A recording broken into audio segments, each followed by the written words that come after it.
Assalamualaikum warahmatullahi wabarakatuh. Perkenalkan, nama saya Nurul Afifah. Saya adalah mahasiswa dari kampus IAIN Sultan Amai Gorontalo, jurusan Pendidikan Agama Islam, Fakultas Ilmu Tarbiyah dan Keguruan. Video ini saya buat dengan tujuan untuk memenuhi tugas yang telah diberikan oleh dosen kami, yakni Ibu Dr. Lian G. Otaya, MPD selaku dosen pengampu evaluasi pembelajaran. Nah teman-teman, dalam video kali ini saya akan mereview suatu materi dengan judul Konsep dan Penerapan Penilaian Autentik. Nah, tanpa perlu berlama-lama lagi, langsung saja kita masuk pada pembahasannya. Baik teman-teman, jadi materi yang akan kita bahas kali ini berkaitan dengan konsep dan penerapan penilaian autentik. Jadi sebelum itu kita harus mengetahui dulu, apa sih definisi dari penilaian autentik itu sendiri. Jadi, penilaian autentik adalah salah satu bentuk penilaian hasil belajar peserta didik yang didasarkan atas kemampuannya dalam menerapkan ilmu pengetahuan yang dimilikinya di dalam kehidupan yang nyata di sekitarnya. Adapun, makna autentik itu sendiri adalah kondisi yang sesungguhnya berkaitan dengan kemampuan peserta didik.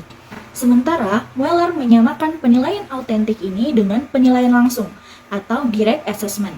Karena penilaian autentik menyediakan lebih banyak bukti langsung dari penerapan keterampilan dan pengetahuan. Selanjutnya kita masuk pada ciri-ciri penilaian autentik.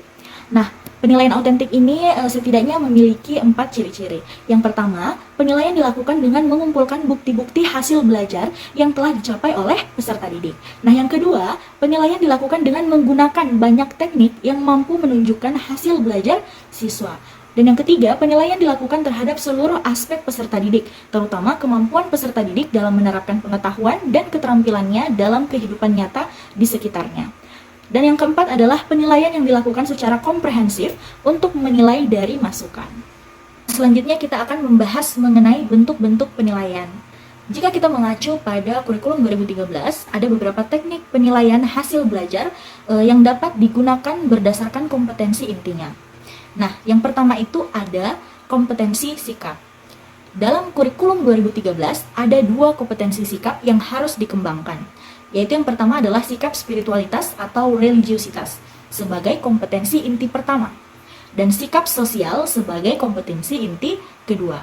Nah, adapun bentuk penilaian yang dapat digunakan untuk menilai kompetensi sikap adalah dengan cara, yang pertama itu guru bisa melakukan observasi, yaitu dengan cara mengamati sikap dan perilaku peserta didiknya.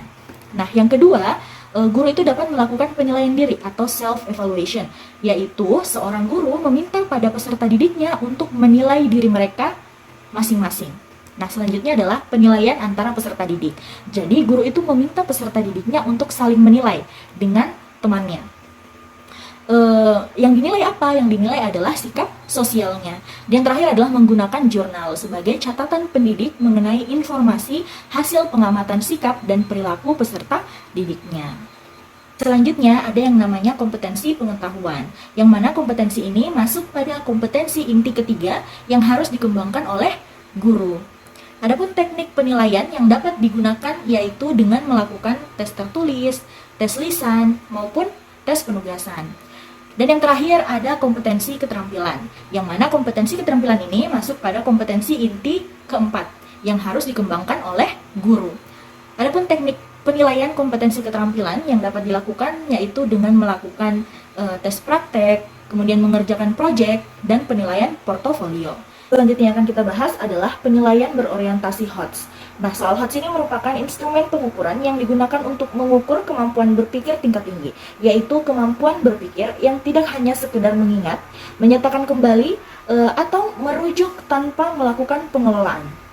Nah, soal-soal HOTS pada konteks assessment mengukur kemampuan transfer suatu konsep ke konsep lainnya, memproses dan menerapkan informasi, mencari kaitan dari berbagai informasi yang berbeda-beda, menggunakan informasi untuk menyelesaikan masalah, dan menelaah ide dan informasi secara kritis. Baik, yang terakhir adalah penyusunan instrumen penilaian. Yang pertama adalah penilaian kognitif. Dalam penulisan soal dituntut untuk dapat menentukan perilaku yang hendak diukur dan merumuskan materi yang akan dijadikan dasar pertanyaan dalam konteks tertentu sesuai dengan perilaku yang diharapkan. Nah, dalam penulisan soal HOTS dibutuhkan penguasaan materi ajar, keterampilan dalam menulis soal, dan kreativitas guru dalam memilih stimulus soal sesuai dengan situasi dan kondisi daerah di sekitar. Yang kedua adalah penilaian sikap atau afektif. Sikap adalah perasaan suka atau tidak suka yang terkait dengan kecenderungan seseorang dalam merespons sesuatu atau objek. Pada kompetensi sikap, terdapat penilaian utama dan penunjang.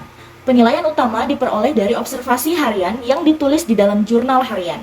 Sedangkan penilaian penunjang berasal dari penilaian diri dan penilaian antar teman yang hasilnya dapat dijadikan alat konfirmasi dari hasil penilaian sikap oleh pendidik. Selanjutnya adalah penilaian keterampilan. Dalam proses penilaian keterampilan sudah tentu ada aspek HOTS di dalamnya. Contoh penilaian keterampilan adalah teknik praktik, produk, dan proyek. Karena di dalam proses tersebut ada aktivitas, ada proses transfer of knowledge, dan ada proses penyelesaian masalah.